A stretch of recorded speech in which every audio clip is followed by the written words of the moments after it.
தலை சிறந்த மாநிலமாக மாற்றி இருக்கிறேன்னா வேங்கை வயலை கண்டுபிடிச்சாங்களா? அதே மாதிரி யார் அந்த சார்னு கேட்டுட்டு இன்னும் சாரை கேட்டுட்டே இருக்கிறோம். அதனால் நாமளே சொல்லிட்டு இருக்க வேண்டியதான், நாமளே தம்பட்டு அடிச்சுட்டே இருக்க வேண்டியதான். மக்கள் அதற்கு பாடம் புகட்ட தயாராக இருக்கிறார்கள். 6 முறை ஆட்சி செய்த மாநிலம் மாதிரியா வச்சிருக்கீங்க இந்த மாநிலத்தை. அதனால முதலமைச்சர் தம்பட்டு அடிச்சுட்டே இருக்கட்டும், அதை பற்றி கவலை இல்லை. 2 மாதம் அடிப்பார், அவ்வளோதான். அதிமுக எந்த இடத்துல இருந்தாலும் அவங்க அம்மாவோட கொள்கை திமுக தீய சக்தி, அது அகற்றப்பட வேண்டும். அதனால அவங்க எங்க இருந்தாலும் ஓபிஎஸ் போயிட்டாருன்றா எல்லாரும் பின்னாலும் போயிட மாட்டாங்க. எங்களுக்கு மிகுந்த உற்சாகத்தை கொடுத்திருக்கிறது. மீனாட்சியின் அந்த நிலத்தில் இந்த கூட்டம் நடைபெறுங்கிறது நிச்சயமாக ஆட்சியை பிடிப்போம், அதில் எந்தவித மாற்று கருத்தும் இல்லை. நிச்சயமா நல்லா இருக்கு. அவங்க சொல்லிட்டே இருக்கலாம், இப்போ சொல்ல வேண்டியவங்கெல்லாம் வர வேண்டியெல்லாம் வந்துருங்க. சொல்ல வேண்டிய அவர் புதிய எடுத்துட்டாரு, அவங்க எடுத்துட்டாங்க. நிச்சயமாக திமுக ஒரு தோல்வி பயத்தில் இருக்கிறதுன்றதை பார்க்கவே வரவங்களெல்லாம் சேர்த்துக்கோன்றதுலே தோல்வி பயத்தில் இருக்காங்கன்னு அர்த்தம். அதனால் நாங்கள் மகிழ்ச்சியாக இருக்கோம், உற்சாகமாக இருக்கோம். மரியாதைக்குரிய பாரத பிரதமர் வருகை எங்களது உற்சாகத்தை கூட்டி இருக்கிறது.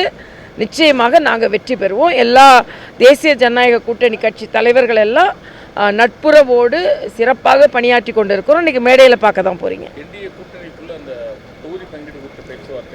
அது பேச்சுவார்த்தை நடைபெறும். மரியாதைக்குரிய பியூஷ் கோயல் வந்திருக்கிறாங்க, மாநில தலைவர், அவங்கெல்லாம் சேர்ந்து முடிவு எடுப்பாங்க. அவங்க கூட சேர்ந்து நாங்கள் பங்குபடுவோம்.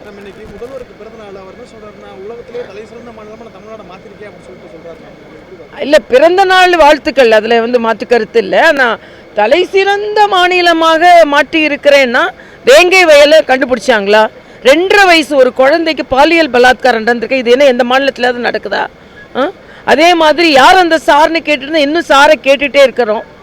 பால் விலை, பத்திர விலை, கரண்ட்டு விலை எல்லாமே எதை வச்சு சொல்கிறாருன்னு எனக்கு தெரியல. என்ன குறியீடு? 11% மாநிலம் வளர்ச்சி அடைந்தது இருக்குன்னா அதில் மத்திய அரசோட பங்கு இருக்குது. உதாரணத்திற்கு மரியாதைக்குரிய பாரத பிரதமர் இன்னைக்கு நல்ல திட்டங்களை அறிவிக்க வருகிறார். ஒரு முதலமைச்சர் பிரதமரை வரவேற்க கூட தமிழ் கலாச்சாரத்தை பின்பற்றலைன்னா எதை வச்சு சொல்கிறாருன்னு நான் கேட்குறேன்.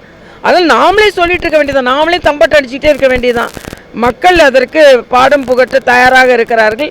எந்த விதத்தில் நான் கேட்குறேன், 6 முறை ஆட்சி செஞ்சுருக்கீங்க. ஒரு விளம்பரம் போடுறாங்க, சென்ற முறை இப்படி இருந்ததுன்னு. அதுக்கு என்ன காரணம்? 6 முறை ஆட்சி செய்த மாநிலம் மாதிரியா வச்சிருக்கீங்க இந்த மாநிலத்தை. அதனால முதலமைச்சர் தம்பட்டு அடிச்சுட்டே இருக்கட்டும், அதை பற்றி கவலை இல்லை. 2 மாதம் அடிப்பார், அவ்வளோதான். அதிமுக பல தரப்பா புரிஞ்சிருக்கு. சசிகலா ஒரு பக்கம் இருக்காங்க, எடப்பாடி பழனிசாமி ஒரு பக்கம் இருக்காரு, டிடி விதிநகர் உங்க கூட்டணியில் வந்துட்டாங்க. இது ஓட்டு ஸ்பிட் ஆகாத மேம் அதிமுக? இல்லை, அதாவது தார்மீக ரீதியாக கொள்கை ரீதியாக 2 கூட்டணி தான். ஒன்று திராவிட முன்னேற்ற கழகம் அகற்றப்பட வேண்டும், இன்னொன்று திராவிட முன்னேற்ற கழகத்தோடு சேர்ந்து அவங்கெல்லாம் இருக்காங்க. ஆக அகற்றப்பட வேண்டும் என்ற எண்ணத்தோடு தேசிய ஜனநாயக கூட்டணி போட்டி போடுகிறது. ஆக அது அதிமுக எந்த இடத்துல இருந்தாலும் அவங்க அம்மாவோட கொள்கை திமுக தீய சக்தி, அது அகற்றப்பட வேண்டும். அதனால் அவங்க எங்கே இருந்தாலும் ஓபிஎஸ் போயிட்டாருன்றா எல்லாரும் பின்னாலும் போயிட மாட்டாங்க. ஏன்னா அவங்க எல்லாரோட அடிப்படை உணர்வு திமுக அகற்றப்பட வேண்டும் என்பது தான். அதனால் எல்லாரும் ஒன்றாக தான் இருப்பாங்க. எங்கள் கூட இருக்கிறது தான் உண்மையான அதிமுக, அதுதான் சொல்ல முடியும்.